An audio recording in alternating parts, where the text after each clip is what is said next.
Je suis un chef d'entreprise très exigeant, mais parce que je le suis d'abord avec moi. J'ai un père qui m'a appris que le foin, c'est sur la fourche qu'il sèche le mieux.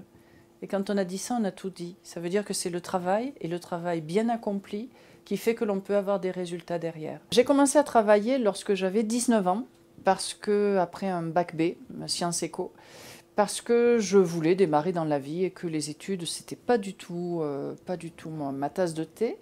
J'ai commencé en tant qu'aide comptable, j'ai ensuite en formation professionnelle et auto-formation, surtout beaucoup d'auto-formation. J'ai gravi les échelons, secrétaire de direction, puis adjointe de direction, ce qui m'a fait venir ici en Auvergne. Et c'est ce poste d'adjointe de direction qui, après un licenciement, m'a amené à choisir la création de Phébus. Phébus Communication, c'est une agence de communication relations presse que j'ai créée vraiment par choix, après avoir été licenciée en 1998 et en ayant pris la décision que je ne serai plus jamais salariée de qui que ce soit.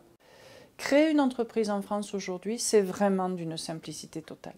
Il y a tellement de réseaux qui existent pour aider et accompagner qu'il faut vraiment simplement attendre qu'on vous mette la cuillère dans la bouche pour dire qu'il n'y a personne qui a été là. Oui, on peut créer, oui, c'est simple. Par contre, il faut vraiment en avoir envie et ne pas se positionner simplement en tant qu'assisté. Le tout, c'est oser. Alors après, la deuxième interrogation, c'est: est-ce que je veux créer ou est-ce que je veux une sécurité d'emploi fictive de toute façon? Parce qu'on le sait, même un CDI, ce n'est pas une garantie de l'emploi. Alors, c'est plutôt: est-ce que je veux créer ou être fonctionnaire? Là, il y a peut-être plus d'interrogations à avoir. C'est vrai que je travaille 70 heures par semaine parce que dans mon métier, et en étant une TPE, il y a une obligation d'investissement qui est totale. Mais moi, je ne considère pas travailler 70 heures par semaine. Je considère que je vis. Et j'ai une vie qui n'aurait jamais été aussi passionnante et enthousiasmante si j'étais simplement restée accrochée à un poste salarial. À l'inverse, il n'y a pas une nuit où je ne fais pas des additions. Il n'y a pas un jour où je me demande de quoi sera fait le lendemain. On parle souvent de la folie du chef d'entreprise. Moi, je ne me suis jamais considérée comme quelqu'un d'un peu fou. Par contre, j'ai toujours cru en moi.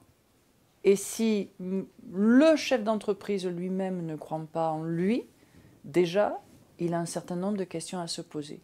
Je ne pousserai pas tout le monde à créer une entreprise. Pour être chef d'entreprise, il faut de la volonté, énormément de foi en soi et une véritable capacité de travail.